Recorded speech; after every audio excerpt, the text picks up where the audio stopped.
there, everybody. Welcome back to the Planes, Trains, and Comic Books channel. My name's Matt, and today we're going to review Feral #1.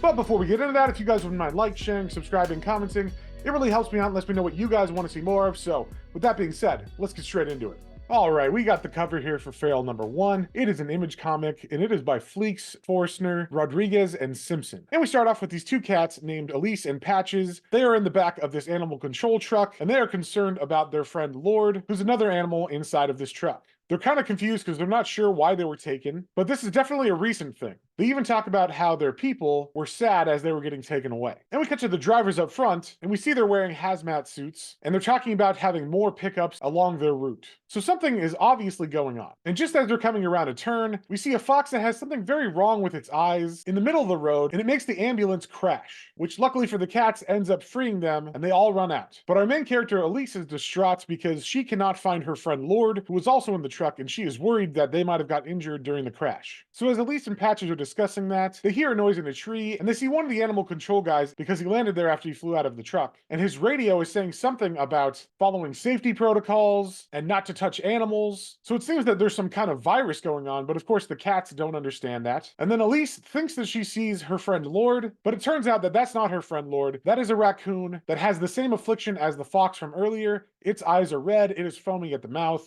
and it looks like it's going to attack her. And that's where I'm going to stop it. I don't want to spoil anything else. So this comic is by the same creators as another comic called Stray Dogs. So it has very similar artwork, and it deals with animals who kind of talk to each other, much like a Disney movie from the early 90s or something. It's like a mix between Homeward Bound and Outbreak, basically. It seems that in Feral, there's some sort of extreme version of rabies that has gotten out. And I gotta say, I love this idea of taking these cute kind of animated characters and putting them in these horrific scenarios.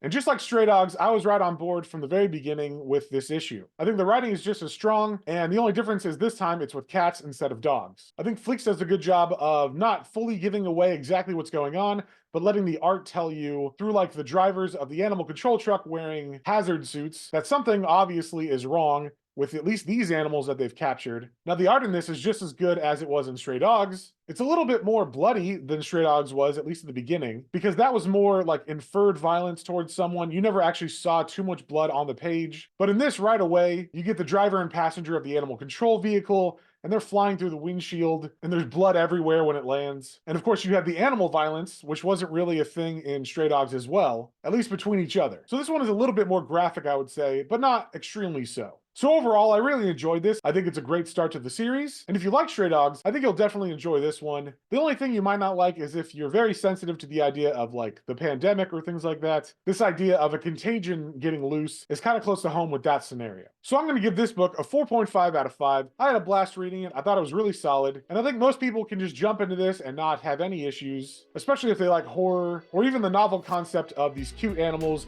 in this horrific situation. So if any of that sounds good to you, definitely go check that out at your local comic book store, and we will see y'all in the next one.